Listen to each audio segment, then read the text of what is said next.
Hello, good afternoon, good evening, everybody. Hello, hello, good to see everyone once again. Hope everyone's been having a fantastic day. It's been nice to have a relatively quiet day after a couple of days of chaos, personally, but we have some fun times ahead. Of course, plenty of news. Plenty of events to kind of talk about here. First off, of course, for the Illuvium side of things is going to be the patch notes. We will very briefly review it, because I don't want to take too long. There are people way higher qualified in terms of competitiveness that would know a little bit more, but I do want to give a quick recap about it and take my guesses as to where the meta, how the game will turn out from there. Of course, with that patch, though, then came our first tournament on the patch, which was, in fact, the Dreamers Esports tournament that we've been following over the last couple of weeks. I've got another grand final recorded and ready to cast over. Then after that, depending on how fast things go, maybe we'll hop into ranks for a little bit. That's my game plan on it all, anyway.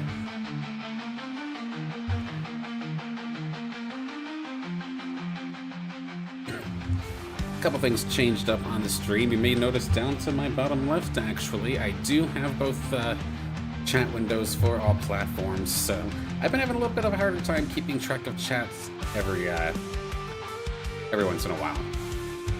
So for out-of-game screens, I'm gonna keep this here. When we're just kind of chilling out in the environment, we'll keep this here for now. I do have it open on another window as well. So when we are in game, when we're discussing things on, like say the patch notes, for example, I still have access to it.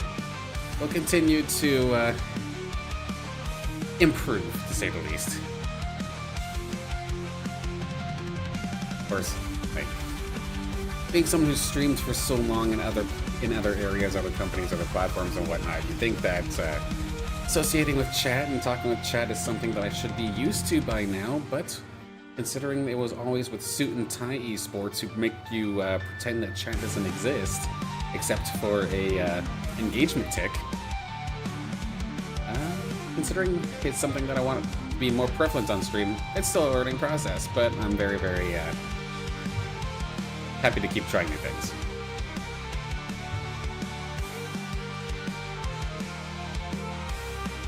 I'm not going to waste any time because, again, if we have extra time later on tonight, maybe I get to actually game a little bit to myself. I did manage to sneak in 2 games earlier today, right after the patch came out, and was able to find myself 2 wins, which is a rare thing. I think I only won maybe 1 or 2 games ever in the past. One of them was a Dreamers Esports tournament, actually. I don't get them very often, but I guess I make them, when I do get them, I make them count. So I finally got my ranked rating above 1,200. And I only laugh at that because 1,200 is what you start with. I was actually below the starting point. I'm happy to be back above it. But without further ado, let me lower this music just a little bit more. I want to still have it in the background, but I don't want it to be too prevalent. And let's get on over into the patch notes itself here. Actually, I wonder, can I bring y'all with me?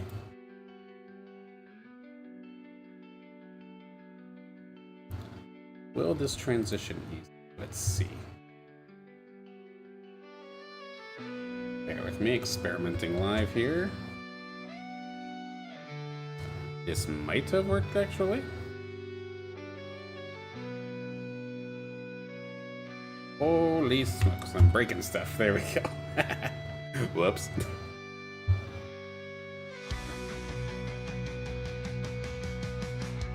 Not as cleanly as I thought, so okay, we'll just roll with this for now. Okay, so little bit. Patch notes for today. Patch. So I know this actually came out technically, I think it was a day or two ago, but there was a bug that was breaking a lot of people's games. So it was unfortunate. They did a very, very quick roll back into the 1.11 patch. So if there is one thing that I'll give Illuvium credit for, is that they do act quickly on a lot of the stuff that's game breaking. And I know some people are going to argue with me about that, but from what I've seen anyway, they've been alright. Now, in terms of what this was, of course, targeting, a lot of people have been complaining about rogues, specifically the Revenant and Dust combination that we do see them kind of talking about here. And in the Leviathan tournament and in a couple of the Dreamers Esports tournaments I have seen over, like, at least this last week, this was pretty ridiculous. You would see these alluvials, like say the Vermilio, for example, that was extremely tanky, but yet was still doing like a ton of damage. And especially once you got the attack speed drop debuff, when the Vermilio would jump on in and then basically lower everything's attack speed, a lot of compositions had a very, very tough time fighting against it. So I understand why it was a lot of people, or on a lot of people's minds, in terms of being extremely annoying to try and deal with. So can't necessarily fault those who didn't like dealing with it. I know personally, I didn't really either.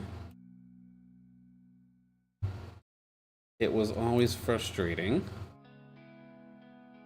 Realize I'm having kind of messed things up here. One more quick little live fix. Sorry about that.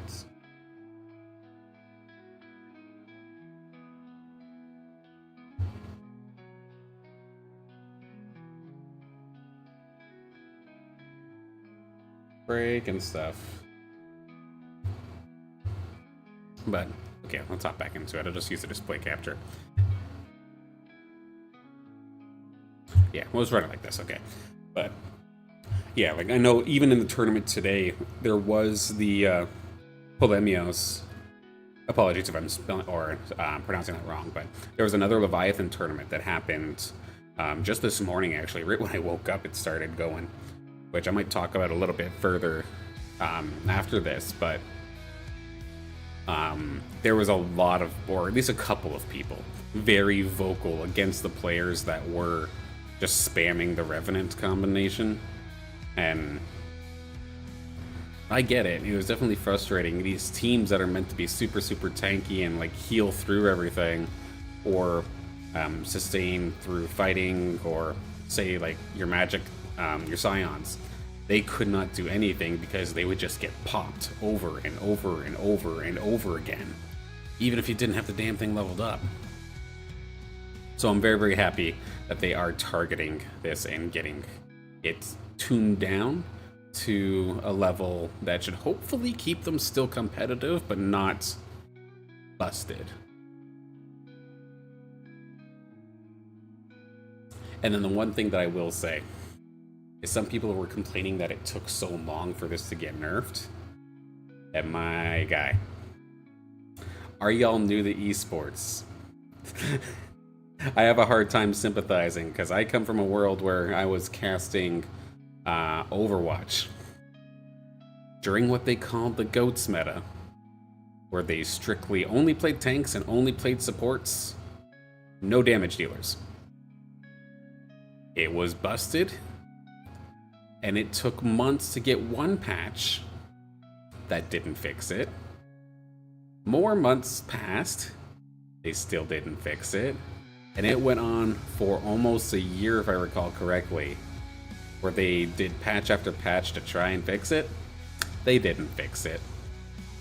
So, yes, this Revenant does stuff, it was annoying, but it was like a week or two tops. So, I'm just happy that, like, to me, that's a fantastic amount of time for a fix. Let's say collect some data. Especially considering that we're still a small game, right? Like, we don't have that much match data compared to other esports out there. So you kind of want to make sure before you actually pull the trigger on something. But let's get into the actual buffs itself. In terms of the buffs, it's nice and easy. Kind of seeing it right here. So the Taipan line, or the snakies, the snakes as I would call them. They're the only things that actually get buffed, so just getting a little bit of additional attack damage in the Periox form, so this middle form here. That's literally it in terms of buffs. Now, I believe because the Revenants and Rogues took the hit, in order for the game to not get to the point where my kind of team composition would be meta, where you just sit behind shields and heals and tanks and try to survive, so the equivalent of like an Overwatch GOATS meta, but for Illuvium, they did mess with a couple of the empaths here. So like the Elk, so that's the Adoro, for example. There's energy cost, so it takes a little longer for it to get its big heal. Empath Lynx, it takes a little longer for it to get its heal. The Fennec Fox, so that's your Quinks, that takes a little bit longer to get your charm. The Water Buffalo was probably one of the most splashable tanks to put into really any composition, so fair enough, like making it so that its taunt takes a little longer to get. And then the Turtle, so that's my Archelion, my Archie, the big old turtle mine. Just a tiny energy increase, and I like these are just tiny. So there is going to be certain instances where, yes, like that one extra heal or that one extra taunt could have made the difference. But it's such a small window of time between like 150 to 160, for example, that you probably won't really notice it as much as you'd think. Now, in terms of empaths themselves, so while they did hit a couple of the empaths in terms of their abilities or their ultimates or their omegas, whatever you want to call it, they did knock up, actually not knock up, but they've bumped up the max attack speed and damage that you get if you manage to have 10 empaths. So, or at least that's how I understand it, the max threshold. So, if you manage to get the 10 empaths, okay, you will be rewarded, but to find 10 empaths, or to go for that strategy, is risky to say the least, at least in my opinion. Again, not a competitive player by any means, but I try to understand it the best I can. And I very rarely ever find a scenario where going 10 empath is actually viable.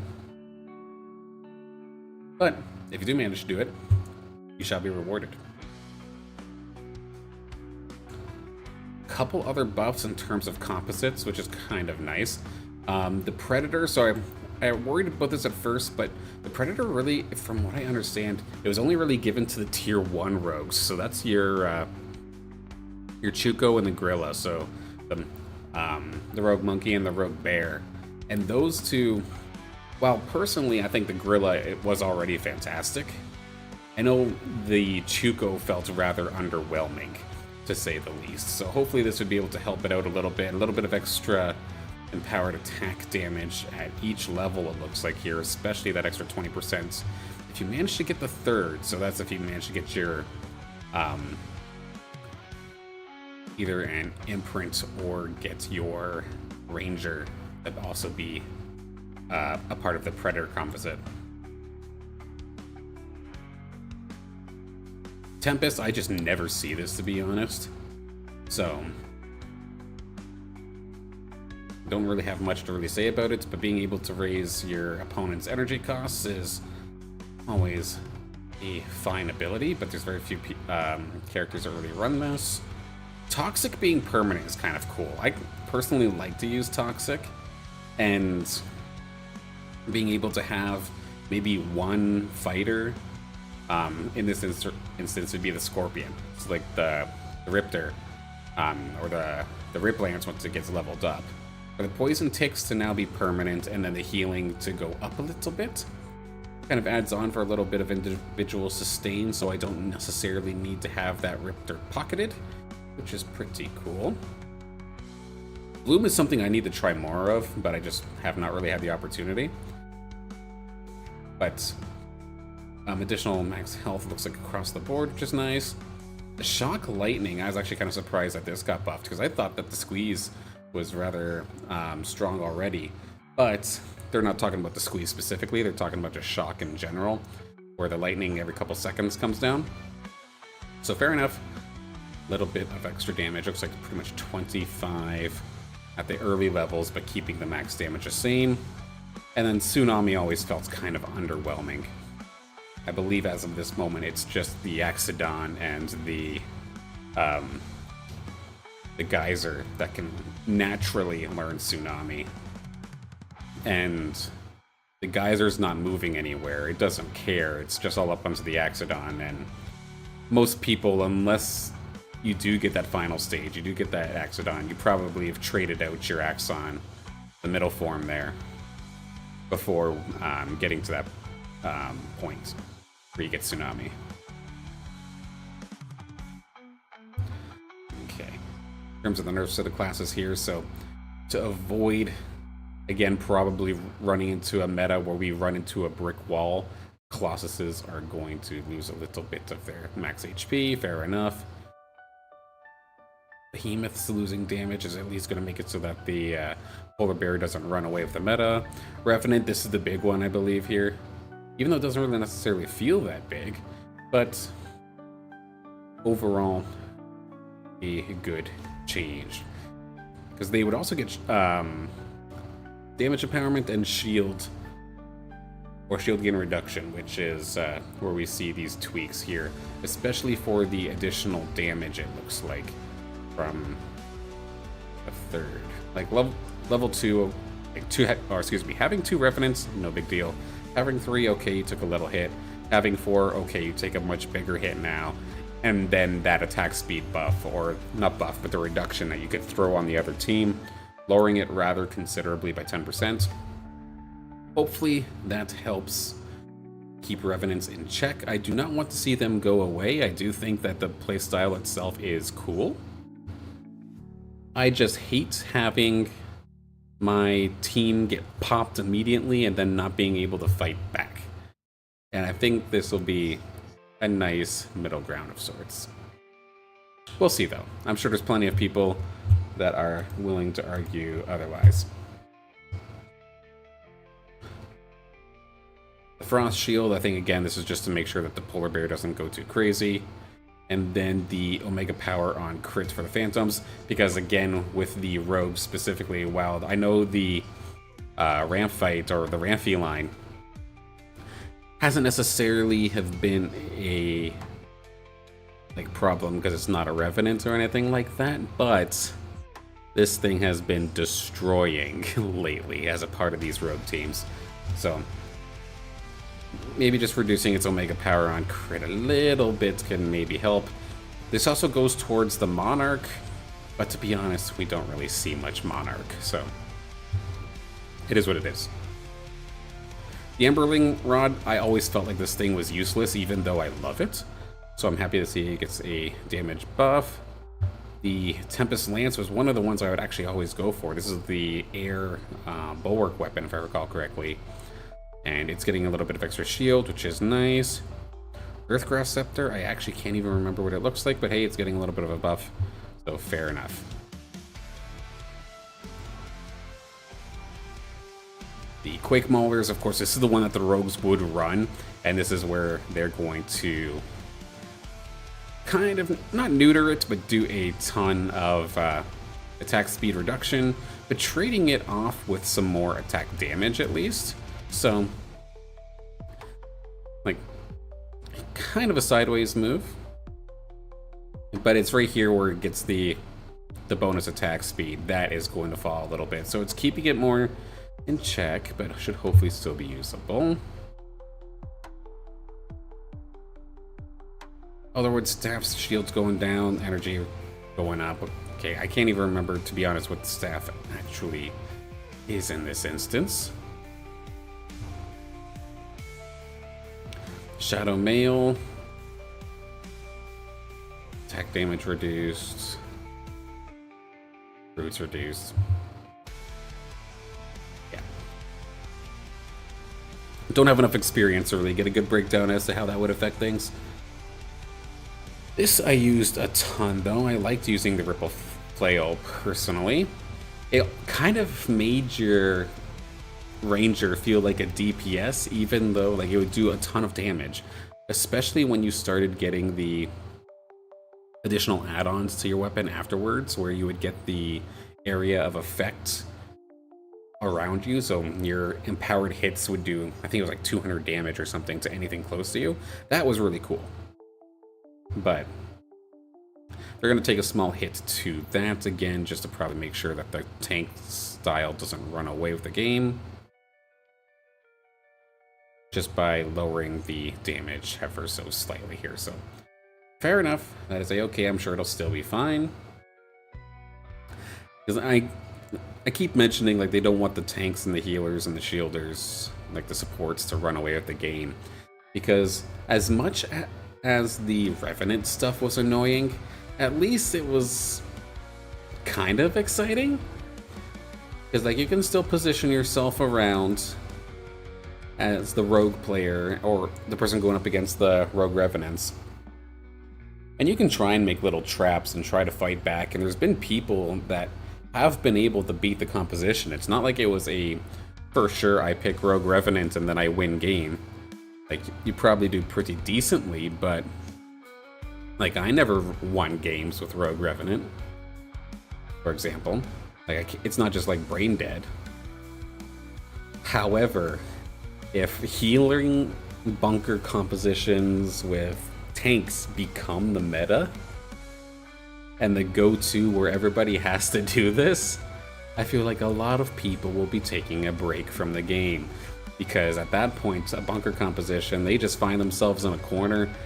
There's nothing that you can really do against it, and it just out-heals everything that you're doing. That's boring as can be, and it would cause big problems. While healing compositions and like shielding bunker comps should definitely be viable, if it becomes the end-all be-all, the go-to composition, then oh dear god, we're in trouble. So I'm glad that they're kind of taking preventative measures with these empaths and tanks. Even though it goes completely against the playstyle I like, I understand why. In regards to the suits, I don't have necessarily too much to add because I'm not 100% sure of the specifics on it. Yeah, I don't have enough knowledge to really give you too much about it, but just to kind of crash on through. So Crashing Bastion gets its shield and damage on expiration buffed up a little bit, but everything else basically takes a nerf. Attack speed reduction, attack range going down for one of them as well. And I'll just move on because unfortunately I'm just not knowledgeable in that regard. The legendary augments, there was a couple of them that did kind of stand out. And I'm really happy, personally, as said bunker player, to see that Lifestorm is getting the buff here.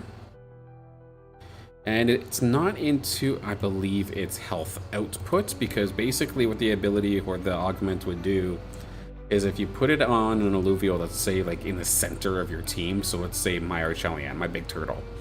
If I put it on that, then anything within a small range would get healed over time. And it just goes on until the turtle would die. It was not used very much, even in bunker compositions, because the range of the heal itself is extremely small. And statistically, it kind of fell behind, so seeing the health increased, no matter what, the turtle in this instance would get additional 100 health from the change. That's cool. Fate Sealer on takedown, so try to reduce the snowballing just ever so slightly. Spellweaver's Aegis, just lowering the shield.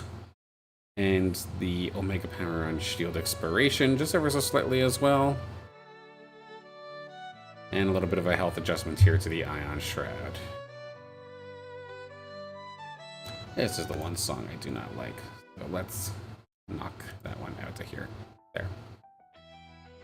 And then lastly, for the drones, again, this is kind of one of the things that I'm not 100% knowledgeable on, but I'll go through the ones I do. This one just basically never gets used from what I understand. I could absolutely be wrong, but I know personally, so Hyper is basically like the super effective mechanic in the game, which basically means that anybody who goes, like any Illuvial that goes Hyper going up against something that it's super effective against, I believe it gets like additional attack speed and some additional damage or something along those lines. But the Hyper Suppression would just make it so that it stops. So part of me kind of wanted to use this when there's a lot of fire when I'm using my like nature teams, just so that I'm not giving the high DPS teams additional hyper. And I do kind of like that the stage 3 version of this now, I didn't realize that it was actually infinite before. I thought it was always just a couple of seconds. But they're making it so that even at the lower stages, it stops any sort of super effectiveness for, looks like 2 seconds longer on stage 1 and stage 2. Damage amp, I think that was kind of to, again, kind of keep the rogues in check. Threefold power, can't exactly remember what this one is entailed to. Fortress Protocol, this is to keep tanks in check. I don't know, this is one of my go-to ones. And then the Psionic Barrier, so that, again, I put this on tanks, but I also use it even today at its nerfed state. I had a game, that was the first game that I had posted there, where I had the 2 Scions, and I had put the Psionic Barrier on there just to keep them safe. And all was good, ended up winning that game, but otherwise, that is my brief breakdown, of course. And not exactly the most competitive of players per se, but thoughts on the patch in general then is that I believe anyway, and what I am hoping is that it does keep the Rogues and Revenants at a spot where they can be used. I don't want to see them guttered, but I know, at least personally, the kind of compositions that I want to start trying out more here is going to rely around, first off, the team comp that I basically liked and loved already, which was my Verdant and Wildfire, tanks and empaths. But make a quick adjustment, and instead of it just being pure tank and pure healing, I want to kind of do what I've been seeing a bunch of players do. Zico Perico is always the one that comes to mind, but I know more players have done it as well. But you do that composition, but you also take the snake with you as your like lone DPS source, and it's been doing well. I really want to try that personally, and I kind of want to try a little bit more Scion comps this time, since at least based off of what I'm seeing so far, the rogues aren't able to pop them as quickly as they used to, which allows for my Scions to at least get a shot or two off, get a spell or two cast, and then maybe there's just enough time where my healers can actually like keep them in check. So I do think that there is the potential for Scions to maybe be a little bit better here. And what I mean by that, because I guess the snake is technically a Scion, but I'm talking about the tier 5 water unit, the Alfie, as well as Squeeze. I feel like those could be very, very strong.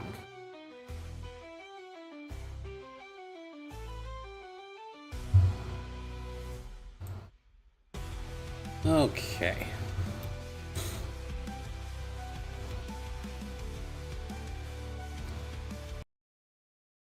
But with going through the patch notes, as much as it is for me to try and read it myself, or actually, this is what I was going to say. So, one thing that I was personally taught is that the best way to teach yourself something is to try and teach somebody else the subject.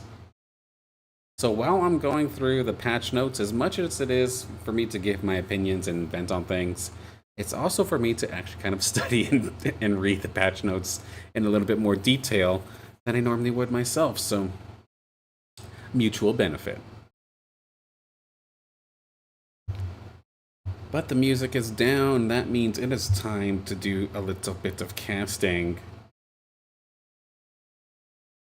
This, of course, was the tournament that just happened a couple of hours ago.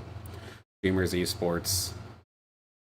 This would be the second Illuvium tournament of the ladder. They would have squeezed the TFT one in there as well, but I don't cover TFT. That's not a shot towards Dreamers Esports. I just don't cover TFT. I've casted many League of Legends events and matches in the past, and I got a lot of experience from it. I did actually cast TFT maybe once or twice before, but just not my cup of tea personally.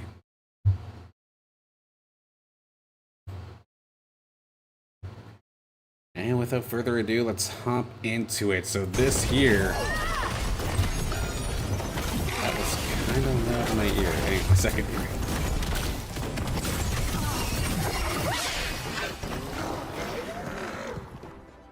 All right, there we go. So our second Dreamers Esports our second Dreamers Esports Daydream tournament for Illuvium Arena. Right here, right now. Grand finals once again. And as you can kind of see, I'm flying all over the map. I'm very, very thankful that Rich from Illuvium told me how to actually do this camera a little bit better, so I'm not just strictly reliant on the preset cameras. So I'm going to be having a little bit of fun here in this one. If it gets a little much or is a little bit overwhelming, do let me know. I know a couple of the players from these tournaments have been asking me to keep the default camera on, and I'm going to do a compromise. When we're setting things up, I'll keep it on the default camera, because the main thing was that they want to see the positioning of all of the alluvials, and the side-by-side battle area is a little harder to see. So for the most part, when we're getting things all set up, I'll keep it here, but once the battle actually goes live, I am going to flip it to the side-by-side mode, because it's more of a neutral stance, and I don't want to make it seem like we're like just esports psychology kind of thing, or sports psychology. If I'm right behind one player, it sounds like I'm kind of backing them. And at the end of the day, I love when just the center ice or the center court camera.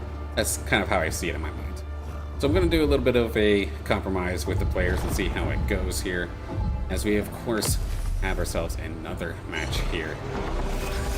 With Nefer going to be loading up with a bunch of Scions. Does have a really, really early Granite as well, so those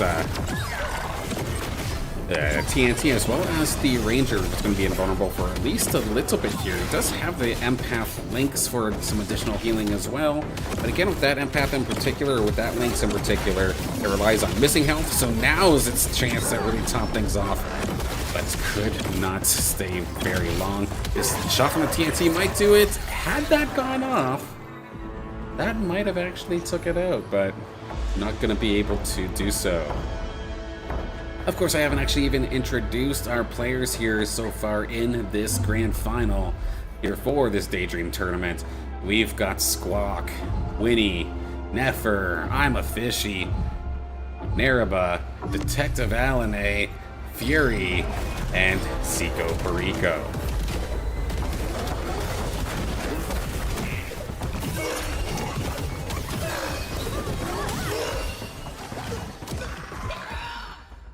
Of course, shoutouts to all of their teams as well. I didn't necessarily give them the shoutout in the rundown, but as you can see on their names there, we have two Monarchs, we have Phantom, OLA, Hype, and then there is still Detective Alane, I'm a Fishy, and Seiko Perico teamless, but that is A-okay.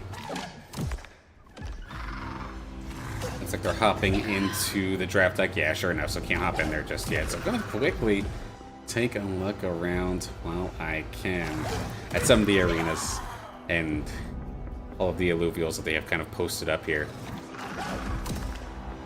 But In regards to storylines for this one, of course, Winnie looking for a strong one. Had a decent showing in the Palamos tournament not too long ago, or I say not too long ago, but it was just technically a couple of hours ago, right on the last patch. Again, my apologies if I mispronounced the tournament's name, but in the Leviathan tournament, they did very, very well. As we now ride along here with Fury, who also did pretty well, if I do say so myself, alongside Zico Perico, who is looking for their second win here in the Dreamers Esports tournament. Since I've been casting, it would be their first of the season, though. And taking a peek here at Fury's team, we do have that Scorpion, that Riptorus, completely decked out with items for the most part.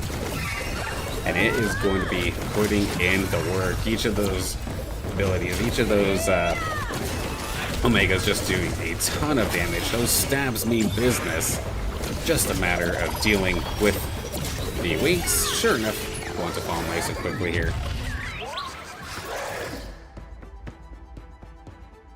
And it's hollow too, so it's a pretty Scorpion at that.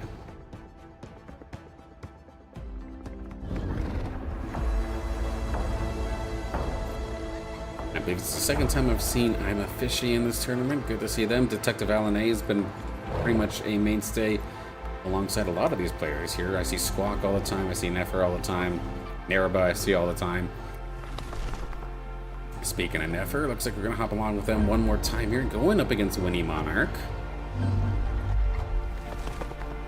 The two Scions, we've got the two Lynxes as well, so there is a ton of healing. Going to opt to just front load the healing onto the tank line. Meanwhile, on the other side, Winnie's mixture of a rogue, 3 tanks, and a fighter. Gonna get up close and personal here. The Groko did get the stun off, but we do see that big shield coming up from the Ranger, just holding the line here for Nefer. The heals are doing a very strong job as well. The Valente in the background trying to get the silence, trying to get some burst damage off, but it's not enough. And we're just seeing a fantastic job here from Nefer's squad. I don't think really anybody has fallen here, so this is going to be a hard loss here for Winnie. This one's going to be a decent chunk. In theory, bringing him down to 76. And confirm in a second if that's exactly what it was. No, it looks like 84. So still, for an early game loss, that one definitely hurts. In regards to the region for this grand final, it is as tame as can be. There is no sorts of changes in the game because there is just no region. Just the standard arena. Nothing too crazy there as we take a look at our next player here. I'm the Fishy alongside Detective Alan A. This Archos loaded up with utility. Meanwhile, on the other side, that Axon maybe looking to take advantage of some Tsunami play a little bit later, loaded up with 3 tank items. Considering this thing pops that shield so quickly, it is going to be a little bit tough to deal with. And to be fair, I'm a Fishy's squad isn't necessarily built for burst damage, so the Axon might be able to hold the line just by itself. It does have the backup with the Gorilla as well as the Ranger. Gorilla getting rather low, but the team has still not burst through that Axon, even though they have 3 members trying to target this thing down, finally getting it down to half. But with it holding for so long, it is allowing for Detective Alanese Scions to get a bunch of shots off, but they really aren't bursting through the healing of I'm a Fishy either. So it's just a wet noodle fight. You can see the amount of healing on both sides here. I'm a Fishy, not going to win by damage, but is going to just hold the line just long enough here. It looks like, sure enough, that will be going over actually to Detective Alane. Okay.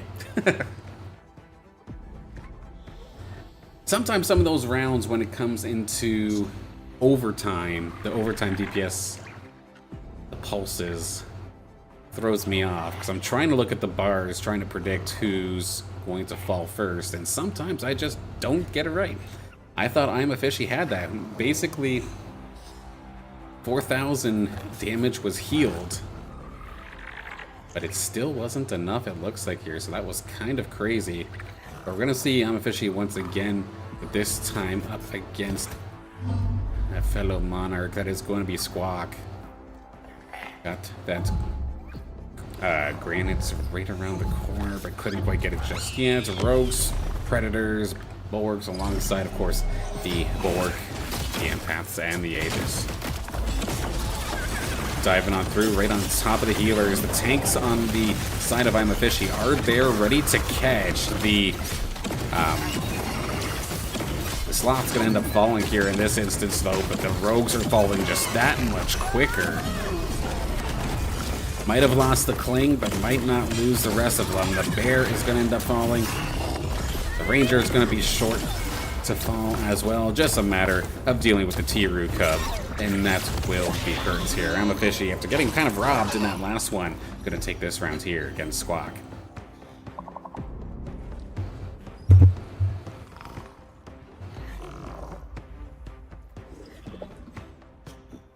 I'm definitely thankful to have been able to learn how to do this free cam style, the drone cam style, because now I can actually look around and just admire the beauty here at these maps. Taking a look at our life totals as of this moment, Nefer's going to lead the squad here. Nefer from Team Phantom at 96, Squawk from Team Monarch up in second with 91, Detective Alanay in third. Winnie from Team Monarch is going to be in fourth. I'm a Fishy in fifth. Fury Hype in sixth. OLA's Naraba in seventh. And Zico Perico rounding up the field at 57. Taking a ton of pain here in this one. You can kind of see some of the compositions going around here. We do actually see an Alfie picked up really quick here from Winning Monarch. That's quite the find. Fury Hype looking like fighters are on the docket here. That Riptorus ready to go. Naraba is still kind of soul-searching in my opinion here, but meanwhile Zico Perico with a lot of air, but that is it as of right now. We're going to ride along with them actually as we have Ole's Naraba versus Zico Perico, and that is a nice hollow Nicholas loaded up as a damage dealer. Could be another scenario, well, either know they call this thing an empath, it very well might have enough damage to make up for it. Meanwhile, on the other side here, in Naraba's side, loaded up an ace, ready to go. We don't usually see very much high committal, lots of items onto aces, but with the way that this one is set up, every time that ace flies up, goes for that carpet bomb. It does have Omega power, or not Omega power, but Omnivamp immediately, so it stays healthy, and that is just going to be Zico Perico completely melted on through. One more ability there for the ace to kind of just finish the job here. Zico Perico taking another big hit.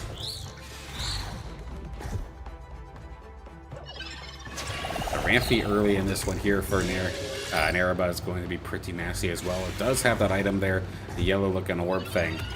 So even if you do manage to focus that Rampy down, it's going to become untargetable once it hits 50%. So it just gives it that much more time to actually pop off that ability, which we know is just absolutely devastating. Now here's Winnie going up against Fury Hype. We are going to see a fully loaded up foe. So not only has Winnie found an Alfie, he found a foe as well. I'm only surprised with that because these are tier 5 units. Normally, they really don't start showing up until the higher levels. He's got a Scarabok as well, so he managed to find 3 different tier 5s so fast in this one. Fury Hype might not necessarily have the more luxurious of units, but these units are decked out, loaded, and synergistic. So we got a lot of fighter and firepower here on this red side. Fury Hype trying to get around that water beam from the Alfie. The Gorilla is going to take them down. Polar Bear is going to fall, though, going up against the foe. The foe is kind of getting tag teamed on, though. Does go untargetable. Can it take care of the Riptorus in time? No, it will not. The rest of the team turn their backs and finally take them down. Might have tier 5s, but that's not enough to get the job done. That nice Dark Hollow Great Gorilla. I'm not here from Fury Hype is just able to kind of assassinate some of those key characters, or key Illuviums. Detective Alan A now kind of leading this lobby. Zico Perico still down at the bottom, but did find a way into the lost streak has been broken. It's a rough spot to kind of be in, but at least you do get first pick here in the carousel. Where do you want to go? What do you wish to pick up? Even though it's their turn, they're just not opting for the carousel at all, it looks like. So it's going to leave Fury Hype to pick up the Polar Bear, so that's going to supplement the team nicely, considering we already have the one for sure. I'm officially going to be picking up that Fern.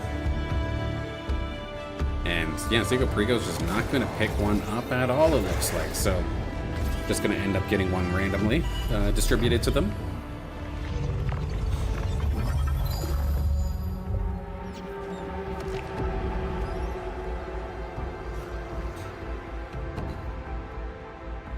Alright, we do have Squawk and Nefer this time by. Rogue Revenant's coming out here for Squawk. Only has the 2 Revenants as this moment. And yeah, I know a lot of these Revenant players, they specifically try to rush for 4 if they can because of that reduction in attack speed. But of course, even if you do get there, it will be a little bit nerfed. Meanwhile, Nefer kind of bunkered up here. The 3 Scions alongside the Empath and Bulwarks are ready to catch these rogues as they dive on in.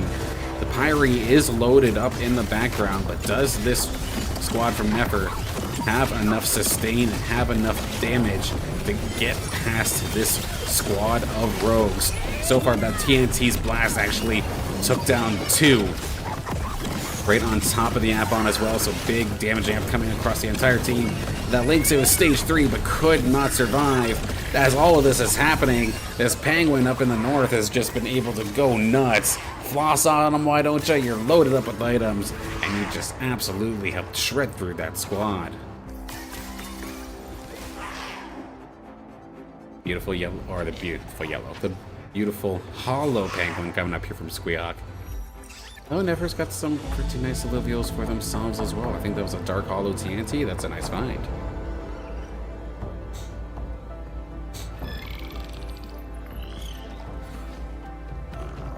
Looks like we're going to line up here with our lobby leader. Detective Alan A is here with Bulwarks, Harbingers, Scions, and Rogues.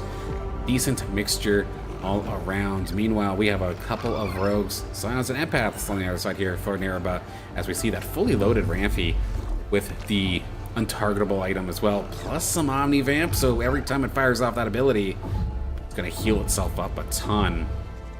Still has a bunch of items onto the Arctace as well, specifically the one that goes for more damage when hitting a shield. So maybe expecting that there's going to be a little bit more bunker play in this final. Where is the Rampy? He goes untargetable right in time, right in the middle, and it is nearly going to take out the TNT. It's going to hang on for a little bit longer. Not going to end up being able to survive, though. Slowly but surely after that one, Detective Alan A is going to end up falling here, and Neraba takes that one. Does have the Inferno available as well. Probably paired up their Ranger to make that happen, so every time the Arctace goes flying, it procs the Inferno, which just does percent health damage.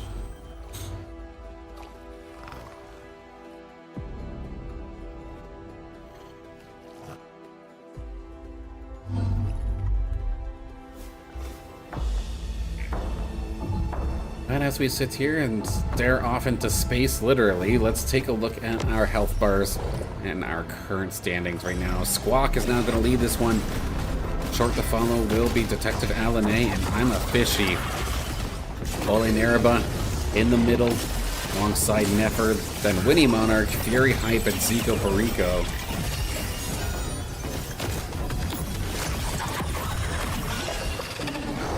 Could very well find ourselves with a couple of players on death's door in just a matter of time.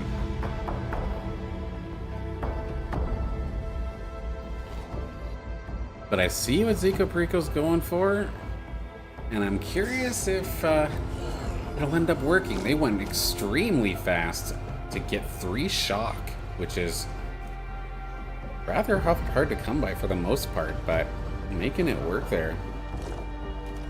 Dropped all the way down to 30 health, but they can hang on a little bit longer. Maybe they can start snowballing this thing. As we do take a look with Borks and Aegis and Path here for the side of I'm a Fishy. Meanwhile, Fury Hype, Fighters, and a Rogue have that polar bear up in the very, very top. That's going to be absolutely devastating to deal with. The Exalted Monk here as well, up there in the yellow. So it may not necessarily have any items, but it does do area of effect damage every couple of attacks as a fist fighter, so we'll be able to get these Illuviums if they clump up, but that requires them not to die first, and my goodness, that wasn't even close. Big damage coming out here from the green side. Fury Hype gonna take the L on that one. I'm a Fishy with a very, very convincing win.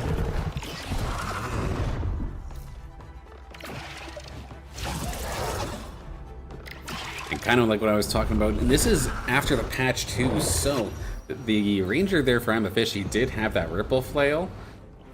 So it's supposed to be a tank, but I swear it does more damage than some of the damage dealers. And we see in that damage chart that just kind of turned away, but it led the team in damage just with those empowered attacks. So still completely viable. Now we're going to see Naraba loaded up that ramp fight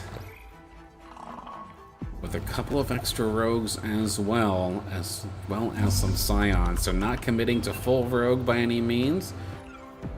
Winnie has plenty of healing here at this composition, has the Verdant as well.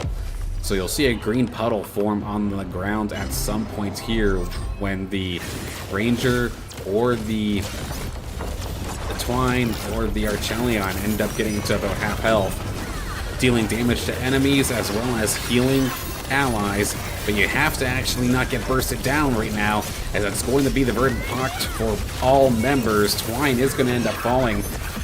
The Arctase as well as the Rampite is still so healthy.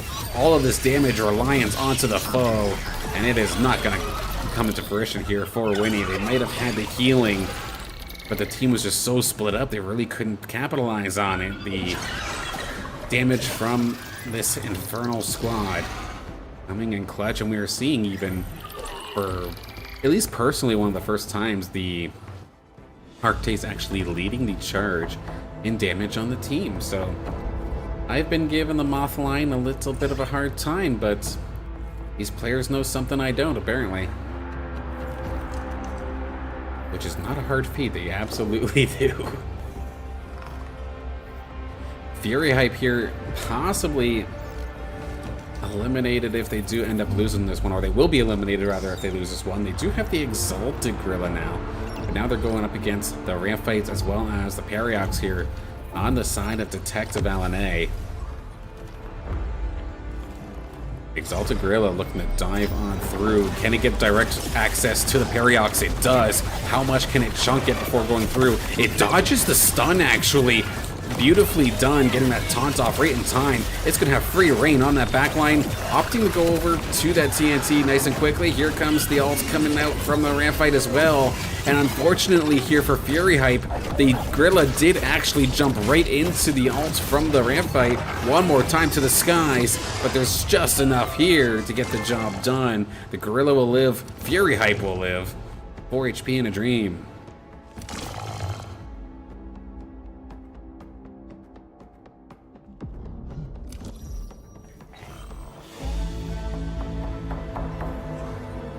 In that round as well, we did end up losing our first player, unfortunately here. Winnie Monarch is going to end up falling. I didn't think they were at death's door, so something pretty ridiculous must have happened to have knocked them down. Unfortunately there for Winnie, but hey, top 8 still in this tournament, still a fantastic finish in its own right. I know you're going to beat yourself up for it, but still, congrats on the Grand Finals appearance nonetheless.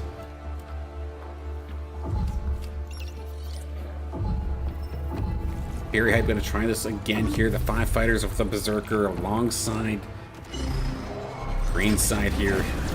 4 Scions and Empath and 2 Rogues. Rogues diving on through. The Scions are just getting melted here for the green side for the most part. That Rip Lance is still there. Here comes the Rampfight up to the skies. It's going to do some pretty decent damage, but that Gorilla is still alive.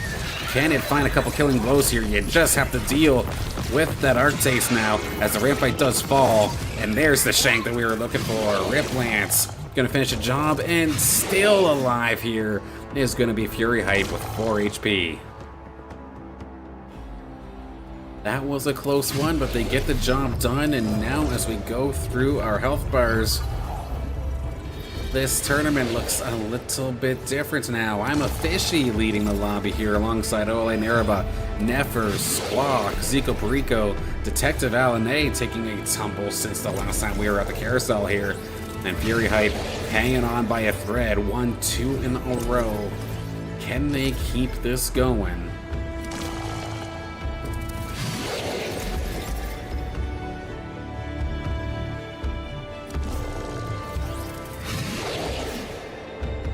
Picking up those last couple of alluvials here. No major items in that one, so they're going to have to combine and try to find something for themselves. At least personally, off the start here, all eyes going to be on Fury Hype. If that fighter squad can continue to snowball as it sits on death's door.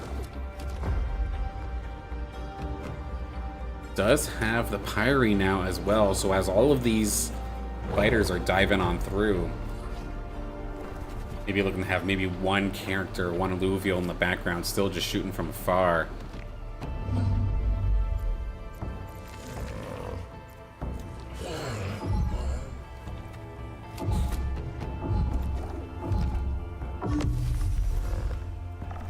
Of course, we're riding along here with our leaders squad. I'm the Fishy, the Bulwarks, Empaths, and Aegis.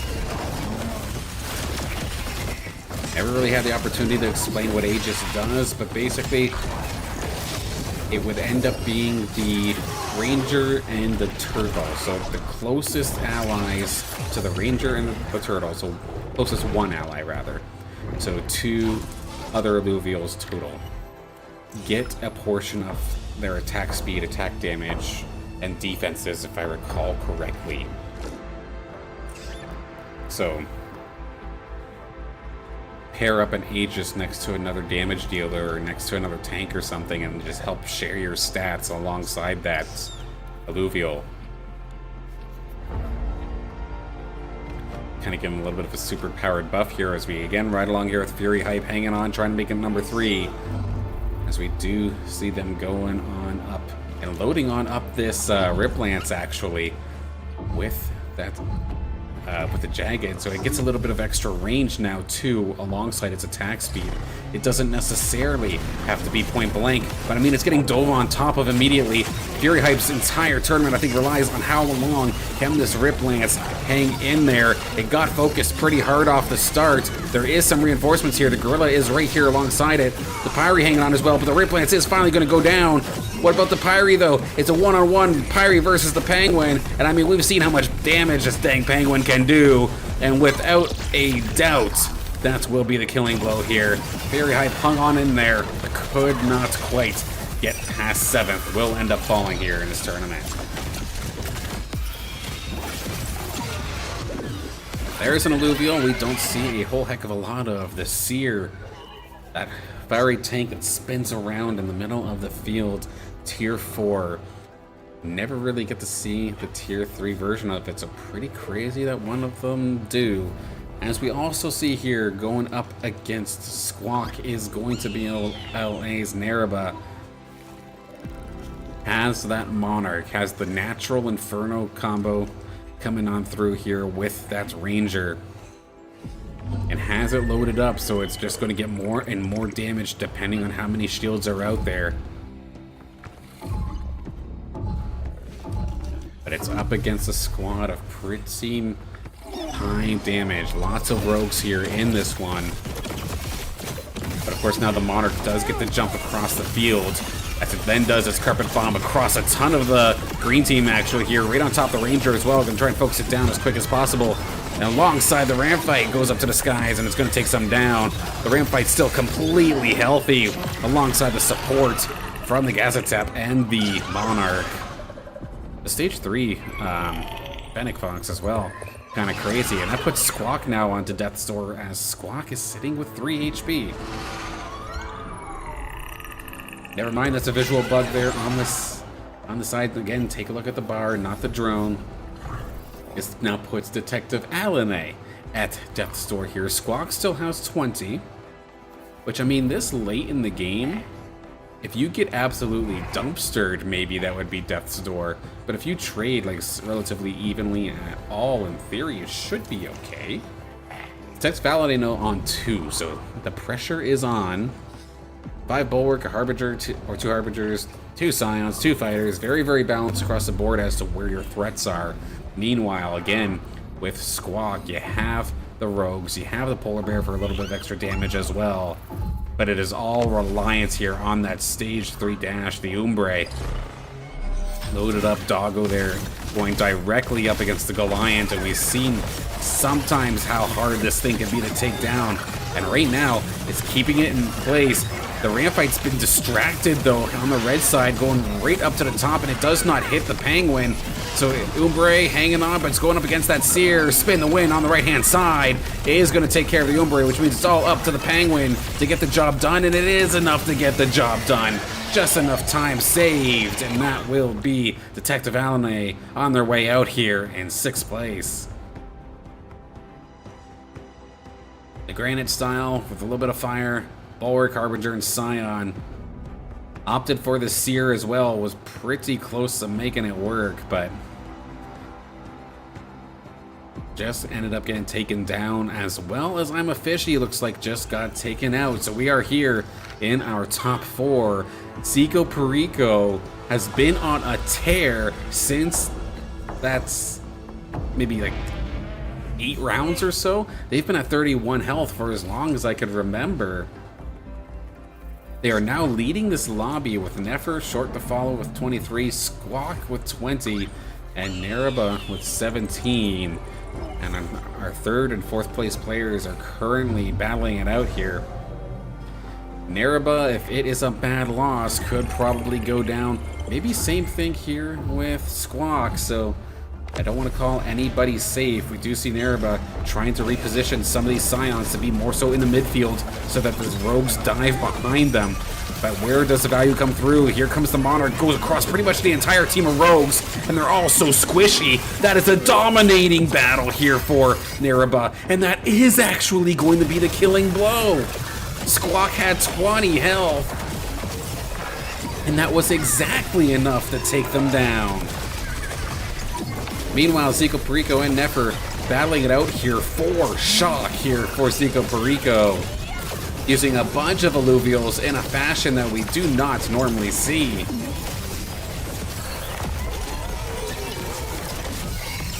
But in a perfect fashion at that, so how about that?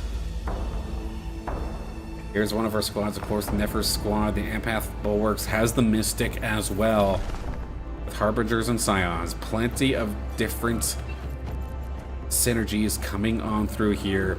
Got Earth, got Granite, but again, this is the one that I'm super interested in right now. You've got a mixture of pretty well everything, but the main synergy is that there's so much shock here with this composition. Bunch of fighters, got the 2 Templars for some additional damage as well. And then of course here is the squad of Nereba, if I do recall correctly.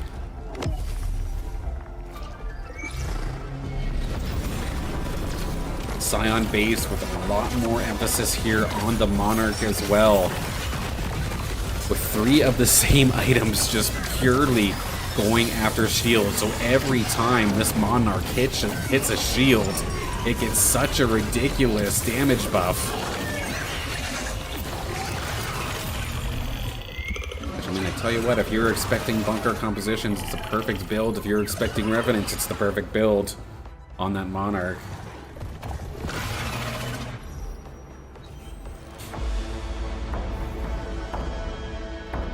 Alright, so let's see how this one goes through. So Nefer's definitely on Death's Door. Nereba could be as well if this is a bad loss.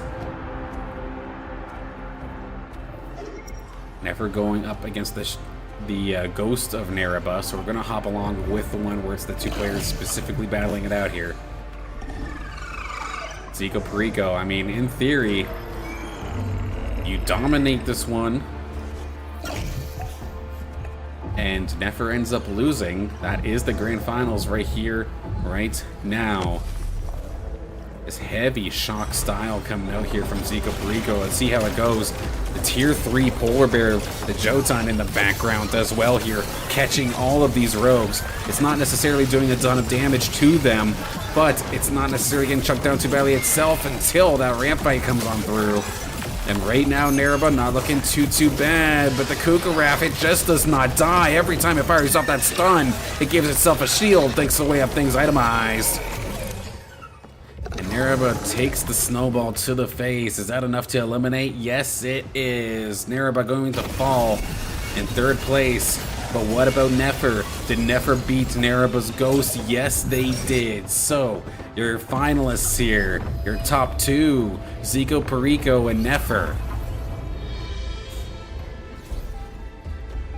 In the carousel, Nefer going to get first dibs on the scene. What do they opt for? We may never know. No. Oh, there it is. Okay. So grabs the Alfie.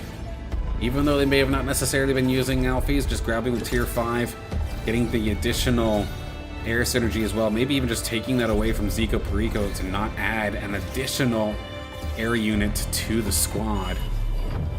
And then just selling the Alfie after. Might have been the play. But this very well could be our final battle here in this Daydream tournament. Second one of the season. Again, the rather balanced squad coming out here from Zico Perico that is just heavy into air, heavy in the shock, but has plenty of firepower alongside it as well. Meanwhile, Nefer, Scions, Empaths, Bulwarks, Mystics, including that Titanor in the background. One of the best tanks you could possibly have to keep those critical units alive. Can they get the job done here? Here we go. Have the Octius loaded up on the left-hand side as well. Just look how much damage that lighting does. That wasn't even the Octius ability. There it comes. It's going to start raining down. And it looks like there's going to be enough firepower here for Zico Perico just throwing units around at this point. But there is still a couple of high health bars here on the side of Nefer. Titanor hanging on by a thread, trying to go after the Quakes, but it's not where the damage lies. And sure enough, now the snake's going to fall. It's just a matter of dealing with the Ranger. And Zico Perico, this ain't a bunker composition. This time, taken to the skies and playing around with the lightning, apparently. With the 6 air, 4 shot composition, will make Zico Perico your winner here in this Daydream Illuvium tournament. And the second time that we've ever seen them win on stream. So congratulations. Again, the 6 air, 4 shock was absolutely nutty. Nefer hanging on there in second place, Magma, Earth, Granite. Meanwhile, Nereba had a lot of air as well, fire, but opted for the Inferno. Really made that Monarch work for them. I'd like to see that. I want to see more of that, to be honest. Rogue Revenant does find themselves in the top 4, but not as many Revenants as you would expect. Then Bulwark Aegis got pretty far as well there. In 5th, Detective Alana here with the Granted Bulwarks as well. Mud gonna get into this one, but not quite gonna find the mark they were looking for. Mud, but could not quite get the job done. Meanwhile, rounding up our top 8, of course, the Verdant Nature Style coming up there from Winnie. Didn't necessarily hit the mark this time, but that is a-okay. Still making 8th in the tournament is fantastic in their own right, so by all means, congratulations to everybody for making it that far. Congratulations to Zico Perico on the win here in the Dream Ladder. I'm going to try and see if I can find the current standings of the Dream Ladder, just to give myself some additional context here as to what we're looking at.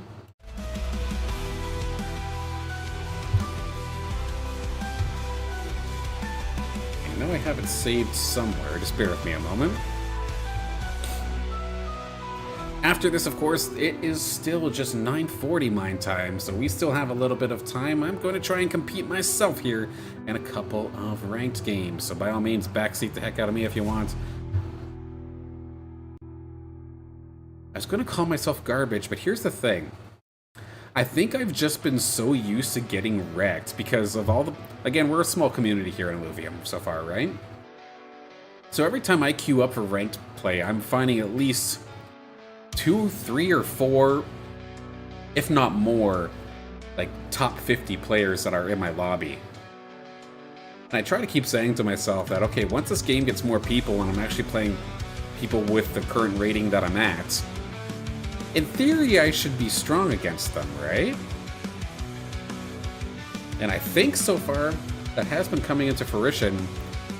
The 2 games that I had at least a couple of newer players in there. I've been successful at taking that for the most part.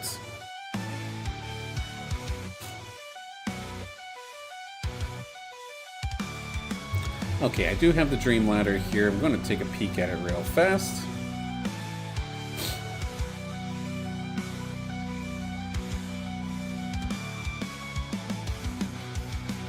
Okay. So again, getting pretty decently far into this one. Detective Alan A may have dropped out, I believe it was in 5th or 6th, but still leading the charge. Been one of those players that's been doing a fantastic job at bouncing between Illuvium as well as teamfight tactics. I mean, if they keep that up, of course, that's where the prize money is. So all the way down on this right-hand side, all the way down the 15th, find yourself a decent little payday for yourself, 100 USD if you can win that one. Zico Perico finding the victory here in the latest Illuvium tournament, going to get themselves up there. There's a few people that either I don't recognize their actual in-game tag or this game tag here. The next people that I do recognize here, of course, is going to be Mujiwara, Squawk, Alnert, Not Complain. There's Nefer as well. So Fury is here as well. There's Naraba. So a lot of players that we do recognize here in the top 15. But as you can see, some of them only played in one tournament, so still plenty of time to sneak in there and play for yourself if that's something you wish to do.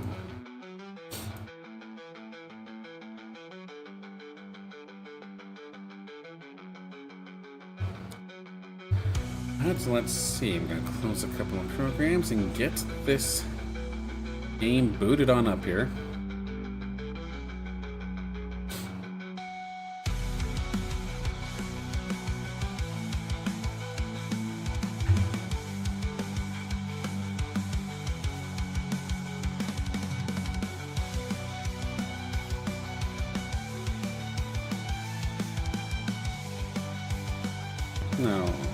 Okay.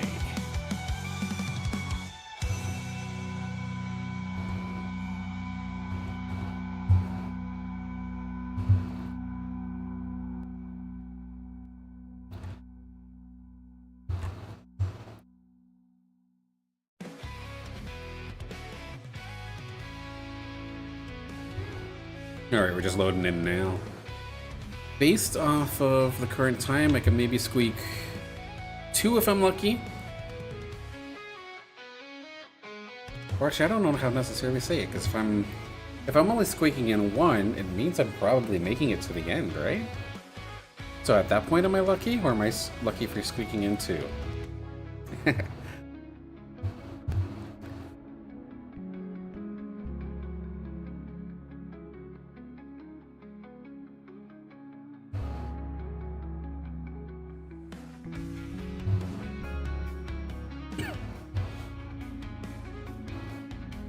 Just loading on in.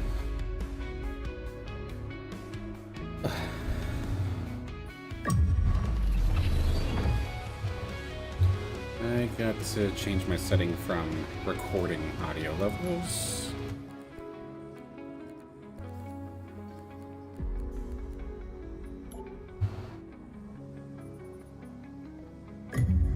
Yeah, that's better. Okay.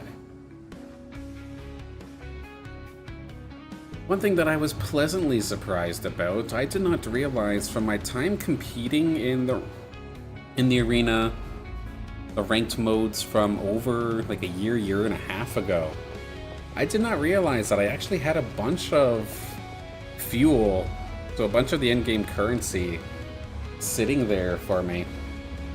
I was just left unclaimed for the longest time. So I was very, very happy to accidentally stumble upon that. And I did end up getting myself a battle arena. I personally love the Crimson Wastes, and now I have that as my battle arena, and it inadvertently kind of looks like the environment that my character is in for my stream thumbnails. That was not done intentionally. I did not make that with Illuvium assets in mind, but I'm not going to lie, it does kind of look like it.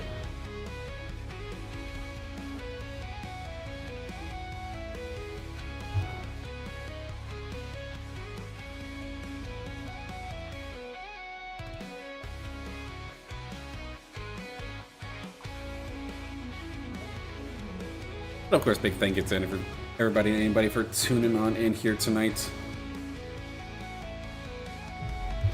Again, this is still technically within my second month of streaming.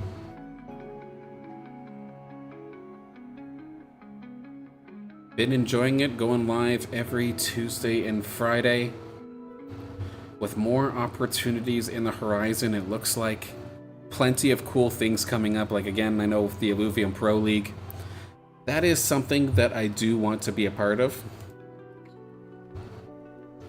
As much as I'd love to be a competitor in it, I know in terms of my ability, I might be better off, or I would probably enjoy it more and be more involved and be able to make more of an impact if I casted it. So while I might not be available for the first one, for the rest of them, I'm going to do whatever I can to try and be cast in that.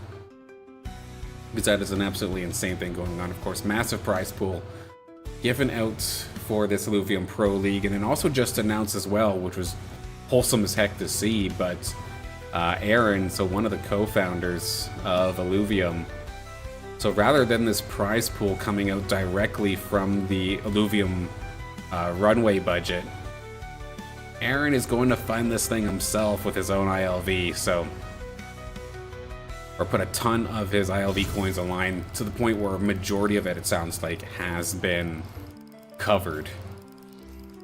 So, it means that the runway budget for Illuvium to keep building is just that much better and that much safer as we move on here. Less pressure of sorts, which is just beautiful all around. But we did load on up here, and I want to take another look at that region that we're at. Taiga Boreal, so all drone augments are stage 3, so we are going to get the crazy augments to say at least the most powerful ones.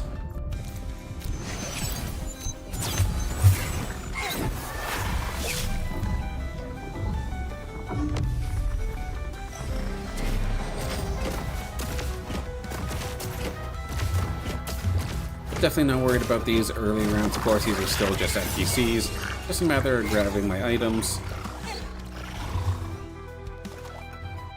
At least personally, I don't like to spend these early. I mean, I know I can take them off and whatnot, but if I get 2 reds, for example, that is a huge difference. So I'll wait to combine until I see exactly what I end up getting.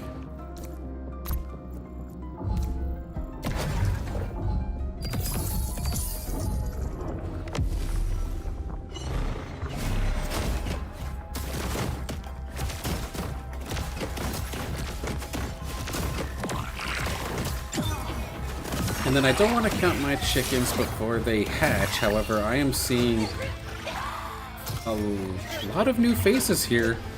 So either I am going to get secretly wrecked, or I might be one of the more experienced players here. What do we get from the fusion crates? Hey, do we play, we just saw this, didn't we? Maybe this is the play. And if I make you... Now I've got Scion buff, so I got additional damage. No. Ah, bugger. Okay. I mean, I'm in the perfect lineup here for a good carpet bomb across this one. AC 130, go for it. Okay, some decent damage. Gonna take out the Doka. Although I'm going up against this monk here, this might be problematic because it's getting that additional attack speed. Yeah, my ace is going to end up falling here, but my Ranger is still pretty healthy. Can we get this done? Oh, close, but no cigar.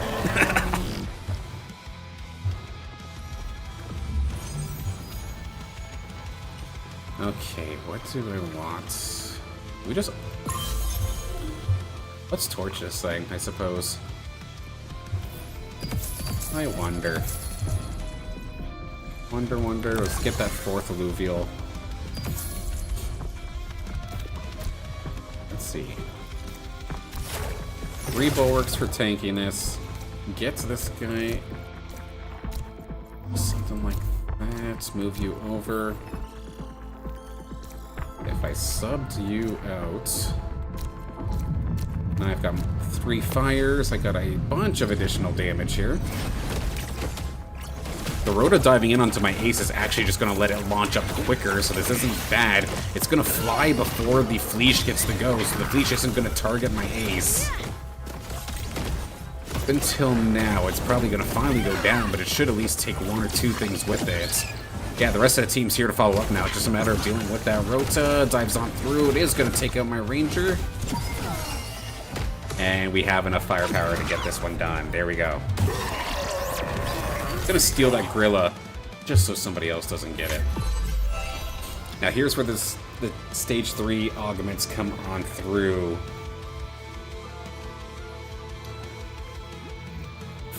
Water and flow, I could kind of turn this into steam. Rejuvenating pulse, I'm not necessarily worried about because this one's more of a damage kind of composition. Threefold's not a bad idea either, though, because you could get my ace to go a little bit crazier. But I'm not sure if I want to specifically rely on tier 3 units. I'm gonna opt for the water, and in fact, give my ace water so it gets some additional regeneration. Get rid of some of these units I know I'm not going to be using. Give this the thing where you can pass over the, whatchamacallit, energy, steal some energy.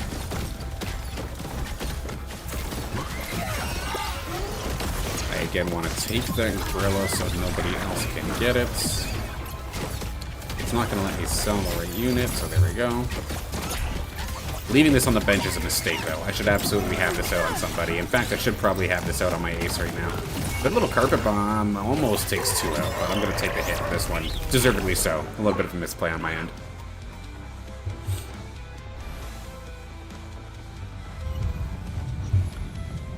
Okay. Can I finally sell you? Yes, I can. Try to clear my bench a little bit. Let's get the ace damage.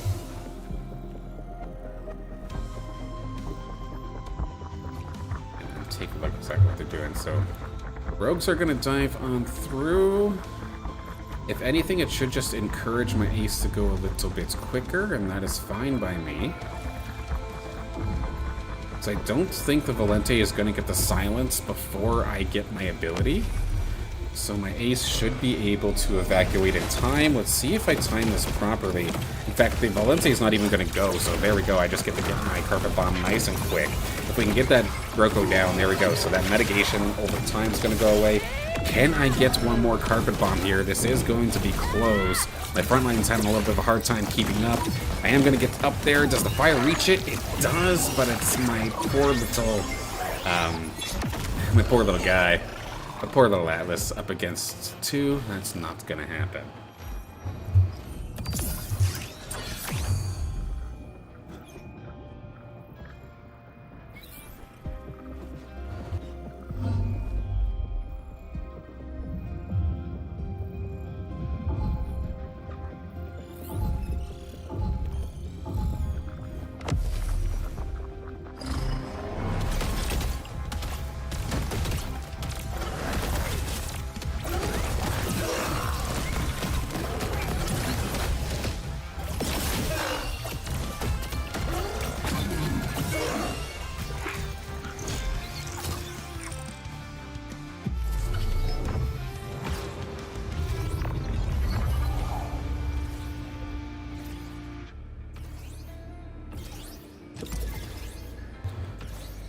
going into this one, I'm kind of looking to see if I can find something with a little bit of tank.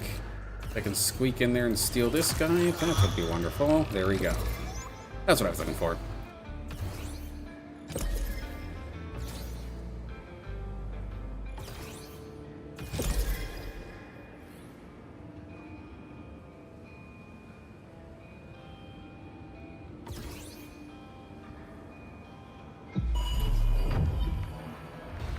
I know the fighter augment doesn't necessarily help me per se, but I mean, I'll take it.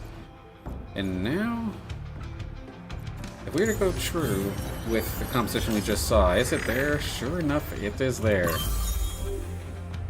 Shield Buster Ace coming on through. And now, what do I want? What do I want? What do I want? I'm gonna take the quick level, I think, to try and keep up. And let's give my ace a dive buddy. I was a little bit slow at trying to get a fighter, but let's see how this goes here. This is a good little lineup here for my ace to fly on through. It goes on right on top of that Lynx. It's kind of the critical target I needed to take out. It's got all of the items for my opponent. But I am getting chunked pretty badly here. This isn't going my way in the slightest here. Poor little T-Bow's not going to be able to hold the line. Yeah, that didn't quite go as planned. But again, every turn that I leave something on the bench like this, though, is an absolute misplay. And Alfie, how did I find you already? I literally have a 1% chance to find you. What in the world? Streamer luck coming on through, apparently. How do I want to opt to do this? I think we just get rid of the Atibo's. Things not holding enough. The damage would be good and nice, but I think the damage from the Alfie would be better off. Give this thing over. Or do I just opt to go, instead of Gorilla, go for... This is probably a mistake, but I want to kind of keep the fire if I can. So I've got fire and water as my compositions here. Alfie is going to be left alone, but can it blast its way through for the silence? Not very long, actually. That was a little unfortunate. I should have definitely positioned that Alfie a little bit better. The ace is going to come flying on through. It's going to hit like a truck, but it does not have enough health to get through this.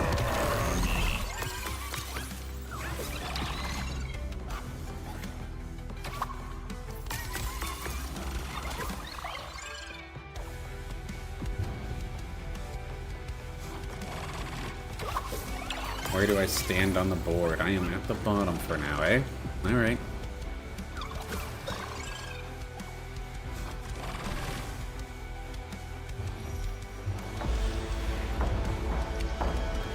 Literally with the mindset of, I saw someone do this in ranked, so it must work, right?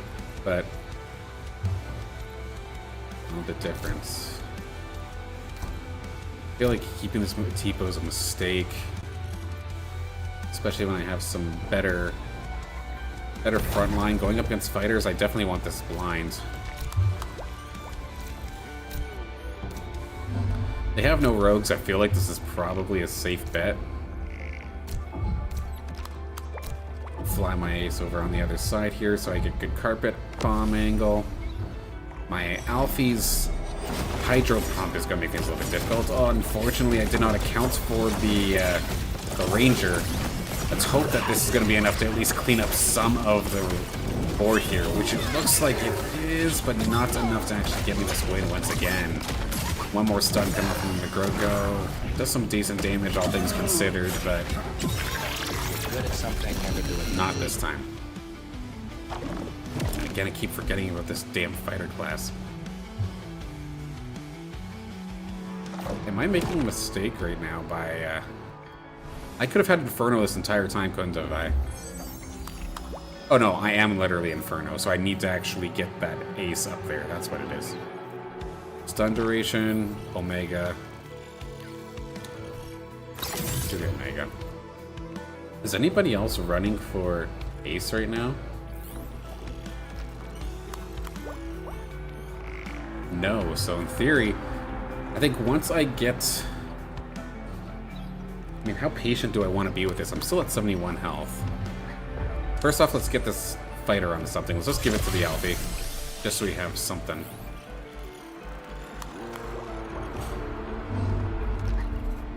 I think I'd rather fly this way. I'm gonna wait until the very last second to place this.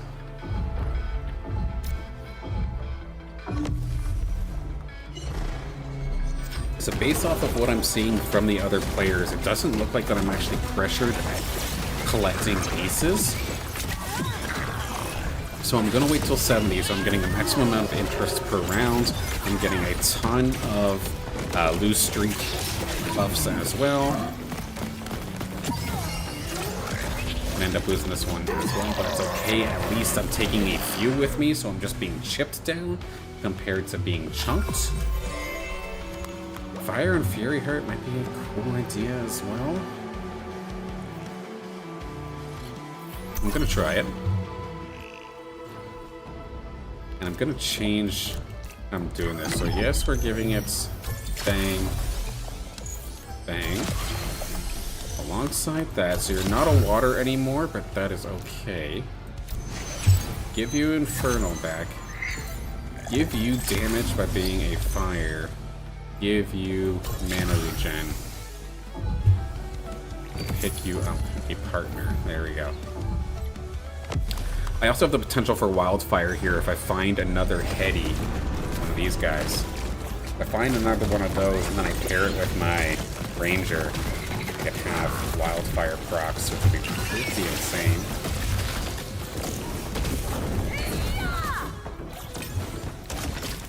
What do we got? Legendary crates.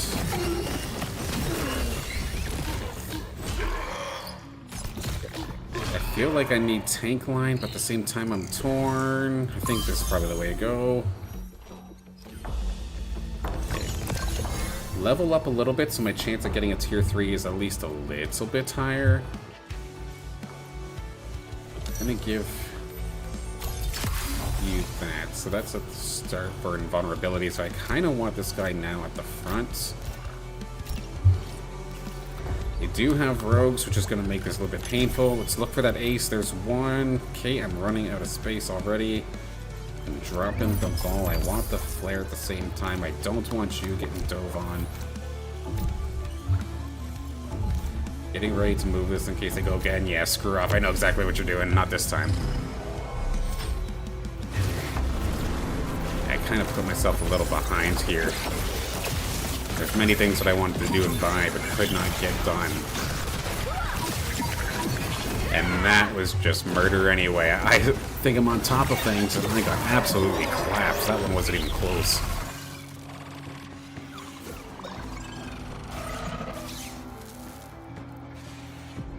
So I have multiple things that I want to do now. So I can get my 5th Bulwark to start getting that 5th Bulwark's proc, where it starts doing reflective damage. In order to do that, I would need another level, but at the same time, I want to kind of make some of my guys stronger. This is a good start. Actually, did I have 2 Atlases out at the same time this entire time? I very well might have, so I just actually got my 5th Bulwark then. I'm looking for an ace. There it is. Now this guy's Inferno. We do have the Inferno procs now.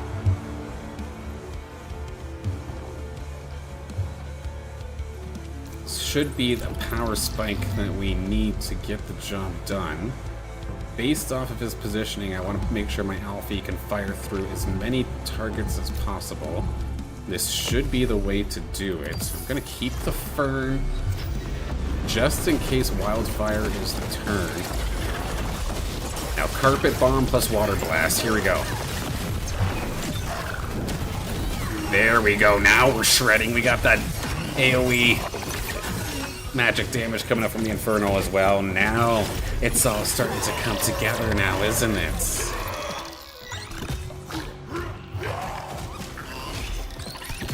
Did manage to pick up the Tiru as well. The Tiru. So if I do manage to find Squeeze, maybe that's an option I can look for. I'm not necessarily sure. What do I want though? Because I'm going to get basically second pick here.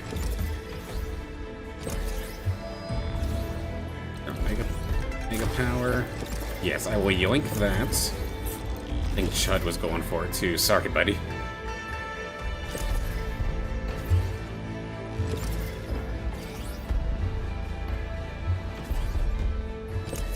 But with this item, it gives me the plus 40 to Omega power. So that's everything, of course, that's in regards to your ability itself, or your Omega ability. So if I throw this thing onto my Alfie, this thing should be devastating. I'm gonna take it back. I'm gonna give it the Omega power. My tank line is pretty strong, but there are a couple of rogues. Rogue Revenants are kind of coming out to play here this time. I'm going to give Eddie that. I need that additional firepower. Let's just give it to you. And then give this for additional buff as well. 1, 2. Almost got it. Couldn't quite get it, but at least my Alfie should be out of the way. Get out of there. Get out of there. There we go. Proxy Infernal. Get that damage taken over time. Here comes the Water Gust. Did it even actually go through? I don't know, but my guys are still alive. Arctase does fall. But this entire time, that fire is ticking over time. Take out the Ranger. Axon's still pretty healthy up in that top right-hand corner. But here comes the Revo onto my guy. But I think we should be able to swarm him. One more Kamehameha. There we go. Calyx goes down, and we're looking good. And that is another Alfie. I got a little bit of a later gameplay that I can go for as well. I'm going to get rid of my... I pick up the Ramphy because I could have some Infernal synergy and use up the rest of this to here. What do I want? What do I want? Do I want to go for that rogue? Can I surprise dive bomb him here? There is an opening there, isn't it? Yeah, it's not flush. I'm gonna drop this guy and see if I can dive on in. It is risky. He could get turned and burned on. But I think there's a hole there. Yeah, there is a hole there. He's right exactly where I'd want him.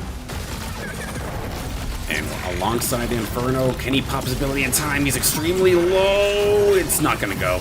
Very, very close, but does end up going down. Can the rest of my squad clean up though? Arctase is going to fall.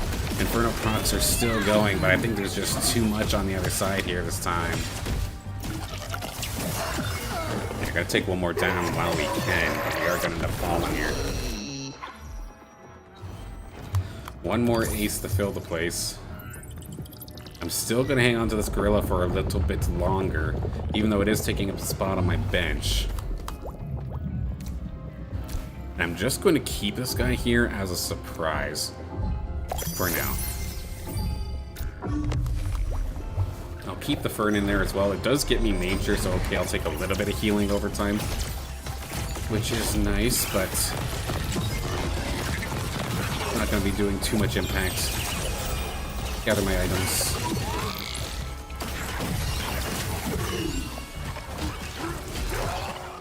What is this? Brawler?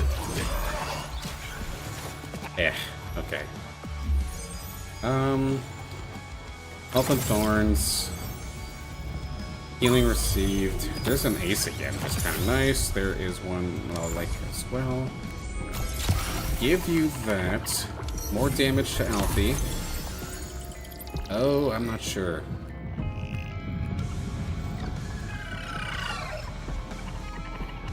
Let's get the quicker energy. I know it's the greedier of the options. Hetty is now here to play. Wildfire is tempting, but I'm not sure how I want to handle that.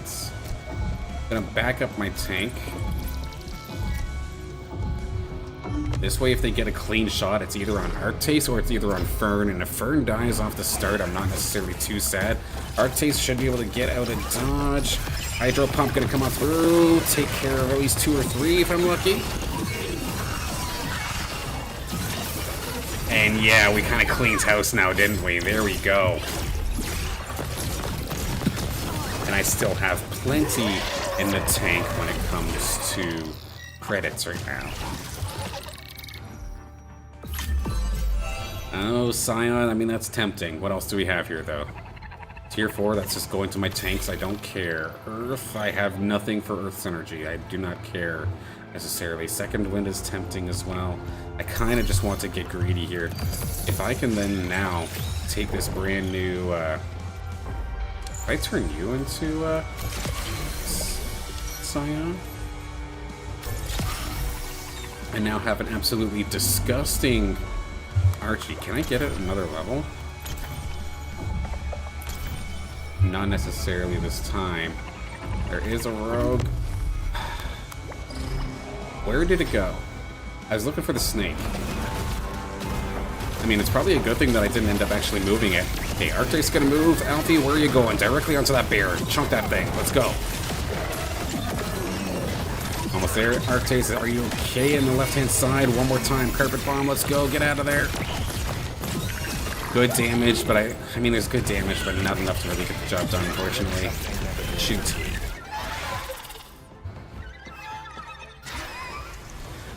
$30 health, so now we're kind of sweating a little bit here.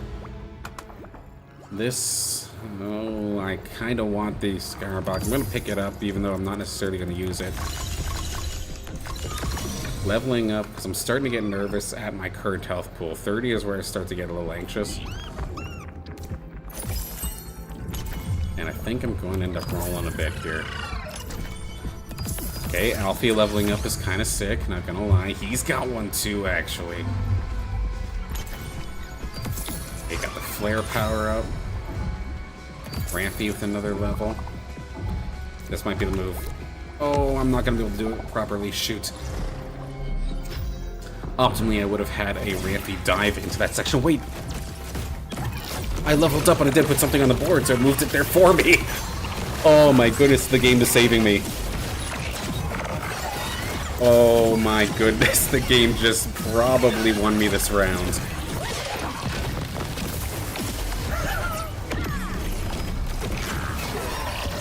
Wow, I did not deserve that one, but I will take it. And there's the Scarabok that I want for a little bit of extra firepower. It's time to get rid of the Groko. This gives health and Omega.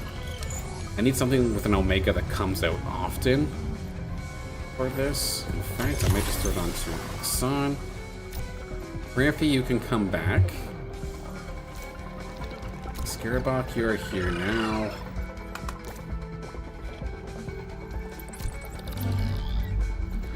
I want to figure out how to spread this out. Rampy, come on back.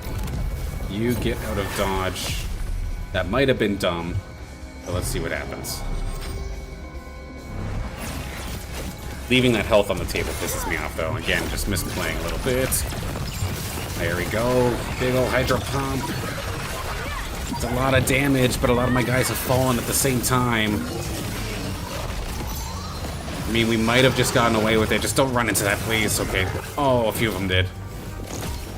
I think we still have enough firepower to get this done, though. The blind's coming in clutch, too. Oh, no way. No way. How did we win that? There's no... That's 2 rounds in a row where I feel like I'm just getting getting out by a hair. That is ridiculous, and I want tank items. This Vermilia is going to bring it right to me. Give that to my Scarabok in a minute, or my Goliath, rather, now that it's evolved.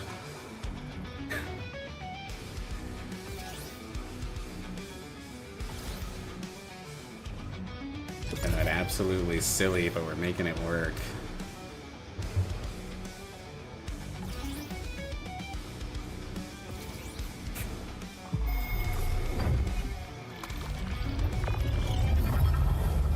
Okay, so I'm not going to spend anything this round because it's just an NPC round. Keep everything healthy as I can. Scarabok, or Goliath rather, you go here. Rampy, don't make your presence known. You look like you belong on this team. You can go here.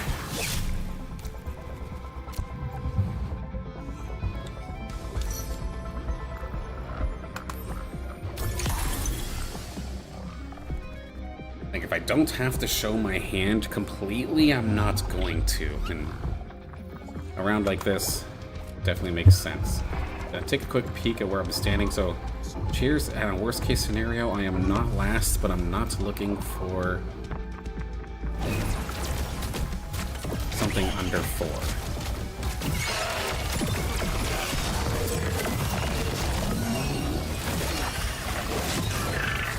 Yeah, we're gonna clean that up nice and quick. What you got? Granite? Getting quick granite, maybe? What's Harbinger again? Resistances? And...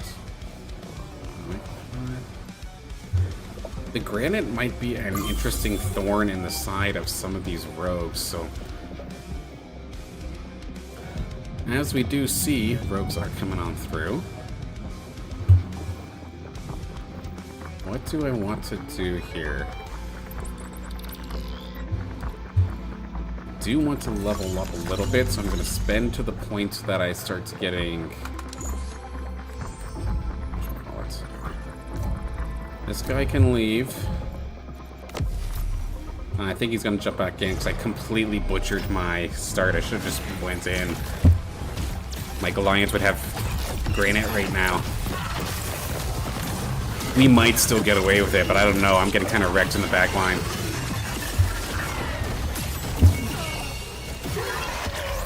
Man, I am doing a bunch of misplays, but I'm still getting away with it, thankfully.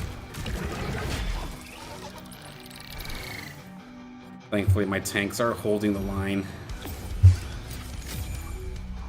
What did I even just level up? I heard the sound.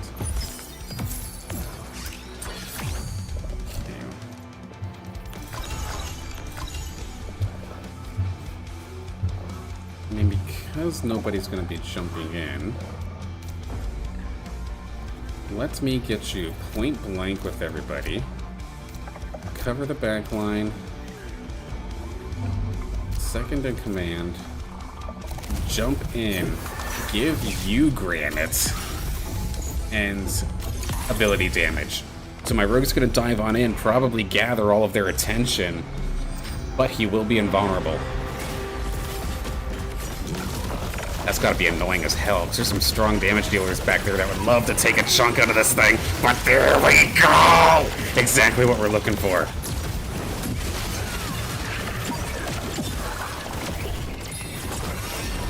God, that is disgusting. I mean, this is still actually really close, all things considered. That ranger is doing a ton of damage, but I think we might be able to get through here. There we go. And that's an elimination. Squeeze is making an appearance here now. A little bit late, but that is okay. That could be my 4th Scion if I do opt to go that way.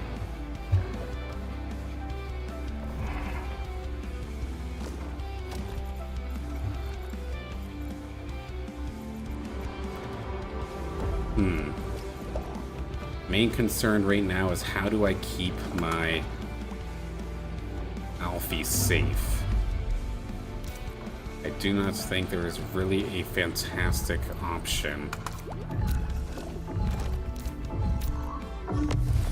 I'm trying to at least keep it safe from the penguin. I did not keep it safe from the penguin. This is frustrating. Gets the Hydro Pump off just in the nick of time. This is not going in my favor though this time. Shoot. Scorpion, appropriately using the Scorpion and making my life a little bit difficult here. Now we're on Death's Door. We need to make something happen because we are not in the top 4 yet. So my ideas this time is I could bring Squeeze in as my level 9 Alluvial. I think that's what I'm going to end up doing here. Use that. Now let's see if I can get a ridiculously high level Alfie.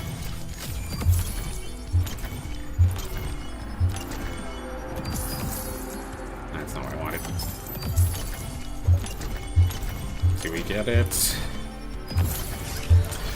Oh my god, we got it. Okay. So. Rogue-wise, you, here, go, here, block off, Get, squeeze, 4 scions. Protect. Oh, I don't know. That ramp fire is looking kind of scary. Please get your ability off before he jumps. Get him, get him, get him, get him, get him. Not enough. Oh. That's how we're gonna lose this thing, isn't it? Oh. Damn. Alright.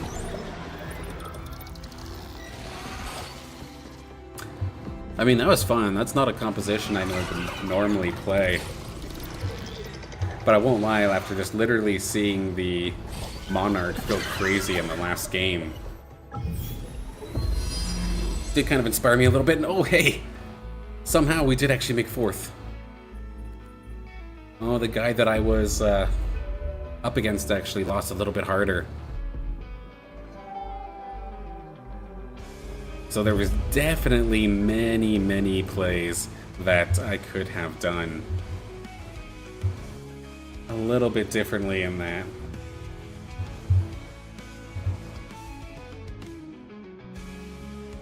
But it's okay. I can definitely look back on this and even use this as like a little bit of a VOD review if I really wanted to.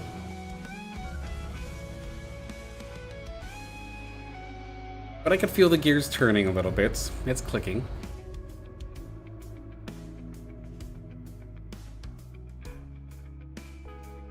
But with that being said, I shall be calling it tonight here. Don't have enough time to squeak in another game, so leave it at that. The next stream for myself shall be Tuesday. Probably a little bit of similarity of what we did here today. We're do the Dreamers cast. If there's time extra, maybe we play a round or two again. Unless, of course, something else comes up that requires attention.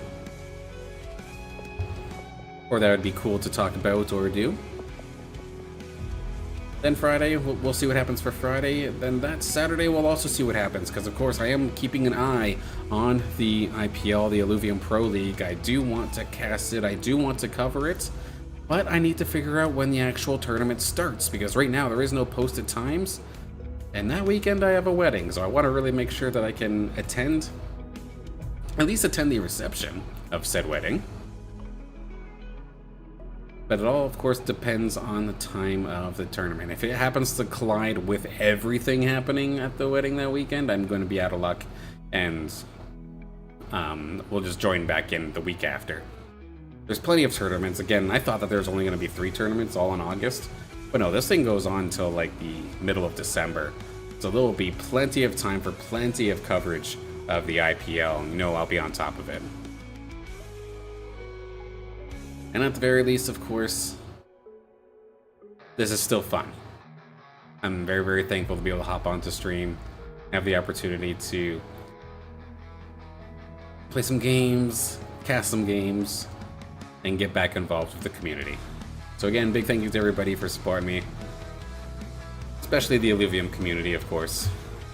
Been a ton of positivity from all of y'all as of late, especially since, not last weekend, but the weekend before.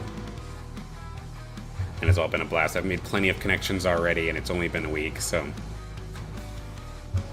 And lots of positivity, lots of comments, and I just absolutely love it. So, thank you all again. I will see you on Tuesday for the next one. Again, Dreamers Esports going into ranked mode, unless something comes up over the weekend. If there is, we'll be on top of it. Thank you all once again. Have a great night.